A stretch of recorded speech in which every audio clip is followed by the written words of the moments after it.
Hello, Jennifer. Hey, Matt, how are you? I'm good. How are you? I've been enjoying listening to you this week, talking to my 505 colleagues. Very good. I appreciate it. Thank you very much for that.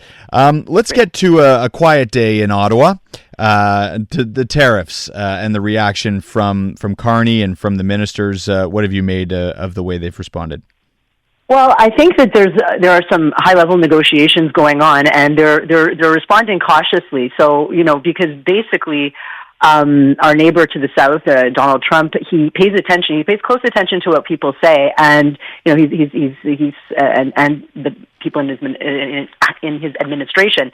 And there's been some slapback about some comments that Doug Ford said, and I don't think it was particularly helpful. As much as I'm a born again Doug Ford fan, for him to be contradicting the Prime Minister. So I think the Prime Minister doesn't want to say anything that will put those very delicate and high level negotiations at risk. I don't know how much of his strategy or the federal government strategy he shared with the premiers earlier this week when they met in Saskatoon, but I didn't find it helpful to have Doug Ford saying that we should, seeing from a different hymn book than the Prime Minister. I think that he stepped into a role that when there was a void, Right. It was much needed.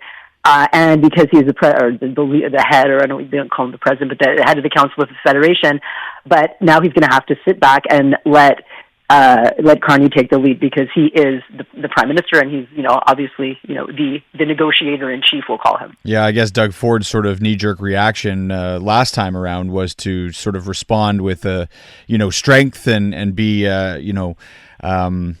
basically threaten to shut off the electricity, and I guess that kind of response is his go-to, but perhaps not the right move at this moment. Well, exactly. It's all about the timing, and things have moved on beyond that. I mean, it's pretty much. I heard you speaking with Jim, and it's chaos. I mean, Trump is causing chaos all over the place, so it's not just us. So I think let cooler heads prevail. Take some time to respond. I mean, there will surely be a response, but it doesn't need to be knee jerking it. I don't think that is going to be the best response for the moment. So the government is facing a bit of a test, actually, on this throne speech that's coming up. We've been hearing in the news at the top of the hour just there that the NDP is planning on voting against the throne speech. This sort of comes on the heels of the Carney government losing a vote on an amendment about a tax, about a federal budget or fall economic statement, 166 to 164. And so is there any concern in Ottawa that this government may be in trouble here already? I don't think so, because the throne speech it's a matter of confidence, and which means that the government could fall. So this is a way, as you know, the NDP didn't fare so well in the last federal election, which was not very long ago, and I don't think anybody really wants to do that exercise again. Right. But they lost their party status, and the Liberals, they could have given them the party status, which gives them the media, and they have all their different things. This is a way to get people talking about them without seriously risking triggering an election, because undoubtedly between the Bloc Québécois and the Conservatives, the Liberals will come up with the needed votes to get the throne speech passed. It's a way for the NDP to show that they're differentiating themselves from the Singh version of the NDP, which was progressive, but they could have been seen as liberal right, and they sided with the Liberals and they kept the Liberals in power.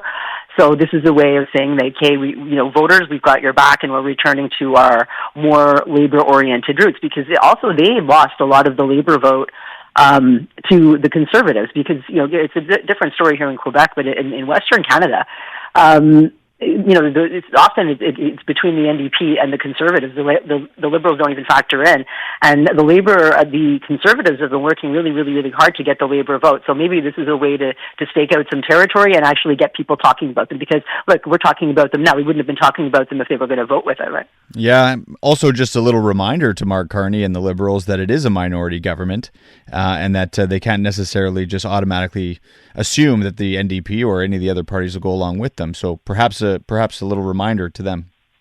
Well, indeed, and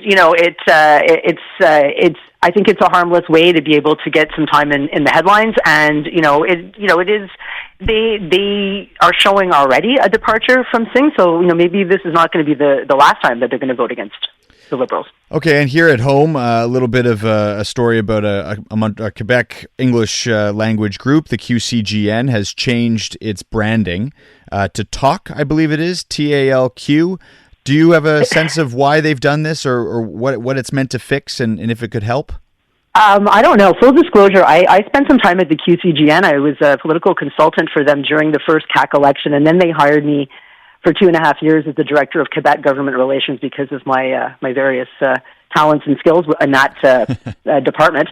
But the thing is that in that time, it was very well publicized that the QCGN lost almost half of their membership, and most of these were regional members. So, there's not just Anglos in Montreal. I served as VP English for the Liberal Party of Canada, Quebec, between 2009 and 2014. So I'm very aware that there are Liberals in the Gaspé and in the North Shore. The QCGN was seen as a very Montreal-centric organization and not really representing Anglos in the region. So I think rather than what they're saying they're going to do is to try to reach out and dialogue with Francophones.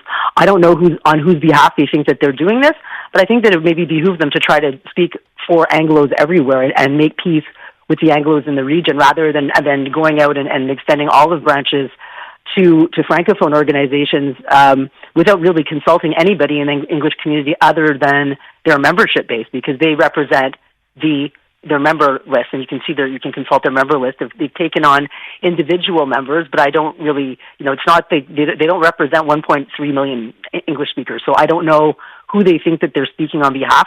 And when engaging in political dialogue with Francophone organizations can be very dangerous, so I would caution them, don't do anything crazy. And if you could put your advisor hat back on for the QCGN, or I guess TALQ now, what would you say to them in order to get those other community groups that are in the regions that feel like they're not being represented by this network back on side?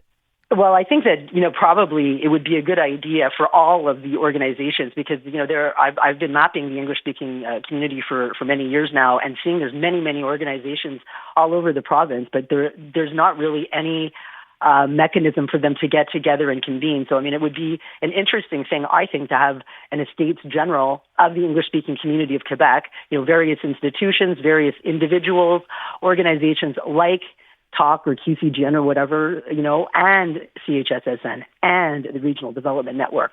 And I think that would be a good starting point. Start speaking with Anglos, and then we can start speaking with Francophones, because I don't know about you, I speak with Francophones every day. I don't need the QCGN to do it for me. Right. All right. Thanks, Jennifer. Appreciate it. All right, Matt. Bye-bye.